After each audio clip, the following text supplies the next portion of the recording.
ఇంత గొప్ప కుటుంబానికి కోడలు వయ్యుండి సభ్యత సంస్కారం లేకుండా మగాడి మీద చేయి చేసుకుంటావా? కనీసం పనివాళ్ళున్నారని ఇంగిత జ్ఞానం కూడా లేకుండా పోయిందా నీకు?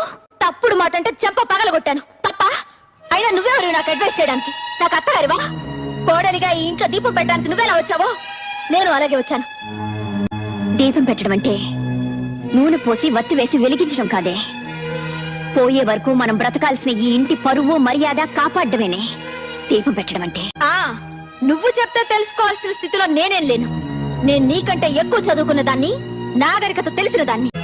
నాగరికత అంటే అర్థం పెద్దవాళ్ళని గౌరవించకపోవడం, మగాడిని చేయి చేసుకోవడం అనుకుంటున్నావా? కాదే.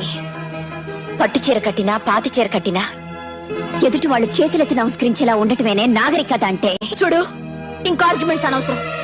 నీతో నీతులు చెప్పించుకునే అవసరం గాని, అడ్డమైన వాళ్ళ ముందు తలంచి బ్రతకాల్సిన కర్మ గానీ నాకు లేదు.